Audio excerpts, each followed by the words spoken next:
Assalamualaikum warahmatullahi wabarakatuh. Selamat berjumpa dengan Henry YSR Channel. Baiklah, pada kesempatan kali ini kami mengupas tentang sejarah Minangkabau. Sebelum lanjut mohon di like, share, dan subscribe ya. Terima kasih.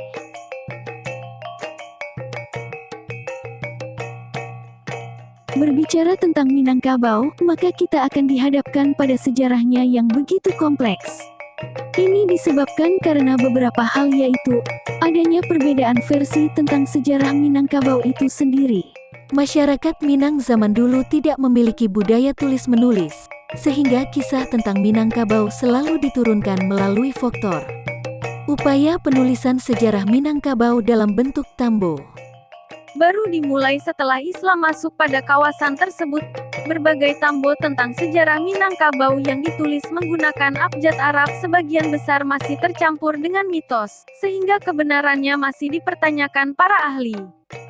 Namun demikian, bukan berarti kita menutup mata dengan sejarah Minangkabau. Walau bagaimanapun, kawasan Minangkabau memiliki sejarah yang sangat penting untuk diketahui. Melalui program ini, kita akan mengkaji sedikit tentang sejarah Minangkabau.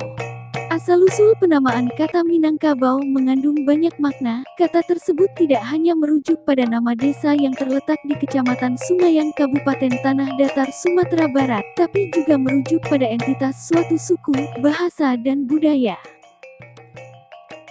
Secara geografis, Minangkabau terdiri dari daratan Sumatera Barat, separuh daratan Riau, bagian barat Jambi, bagian utara Bengkulu, pantai barat Sumatera Utara, barat daya Aceh, dan negeri Sembilan di Malaysia.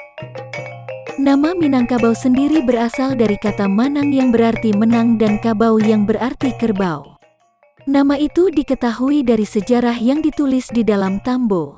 Kisahnya berawal pada saat kerajaan Pagaruyung yang dipimpin Raja Aditya Warman. Untuk mencegah pertempuran, penasehat raja mengusulkan adu kerbau sebagai pengganti peperangan. Jika kerbau dari pihak raja yang kalah, maka kerajaan akan diserahkan pada pasukan Majapahit. Sebaliknya, jika menang, pasukan Majapahit diminta untuk kembali ke Jawa. Akhirnya, usulan tersebut juga disetujui oleh pasukan Majapahit.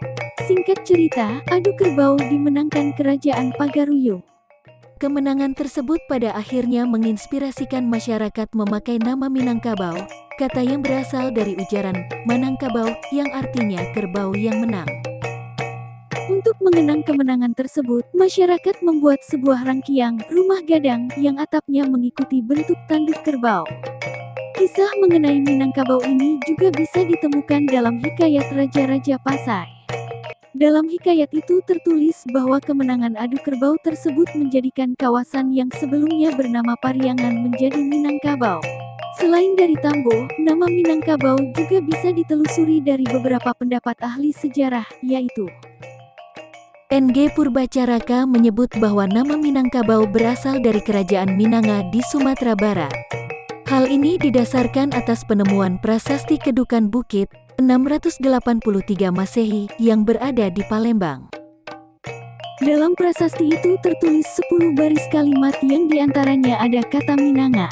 Ia mengatakan bahwa nama Minangkabau berasal dari kata Menonhabu yang berarti tanah permai atau tanah pangkal. Berbeda dengan Hussein Nainar, Van der Tuuk menganggap bahwa nama Minangkabau berasal dari kata Pinanghabu yang berarti tanah asal. Muhammad Zain berpendapat bahwa nama Minangkabau berasal dari kata Binanga Kanfar yang berarti muara kampar. Tidak hanya asal-usul nama Minangkabau, sejarah yang menyoal tentang nenek moyang masyarakat Minangkabau juga memiliki beragam versi, diantaranya ialah menurut tambo, jika merujuk pada tambo, nenek moyang masyarakat Minangkabau berasal dari keturunan Iskandar Zulkarnain. Kisah di dalam tambo ini juga terdapat pada hikayat Sulalatus Salatin. Dalam hikayat itu tertulis bahwa masyarakat Minangkabau pernah mengutus wakilnya untuk meminta Sang Sapurba, seorang keturunan Iskandar Zulkarnain, untuk menjadi raja mereka. Kisah ini diragukan kebenarannya oleh para ahli karena terdapat kontradiksi.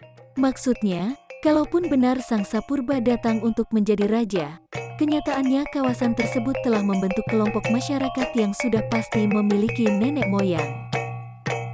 Beberapa ahli sejarah mengatakan bahwa nenek moyang masyarakat Minangkabau berasal dari bangsa Austronesia yang dulu bermukim di daerah Yunan, Cina Selatan. Mereka datang ke Nusantara ini dalam 2 gelombang. Gelombang pertama datang pada zaman Neolitikum atau zaman batu baru sekitar tahun 2000 sebelum Masehi. Gelombang pertama ini dikenal dengan nama bangsa Proto-Melayu atau Melayu Tua.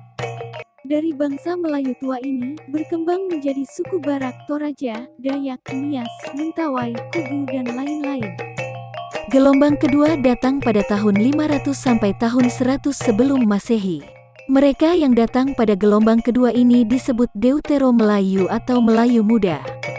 Dari bangsa Melayu Muda ini berkembang menjadi suku Minangkabau, Jawa, Makassar, Bugis, dan lain-lain. Nah, itu sepenggal sejarah suku Minangkabau, mungkin jarang diketahui oleh generasi penerus Minang pada khususnya dan Indonesia pada umumnya. Atas dasar itulah kami membuat video ini, agar bisa memberikan pembelajaran dan edukasi kepada masyarakat. Jangan lupa subscribe ya, kami ucapkan terima kasih karena telah menonton video ini, sampai jumpa. Wassalam.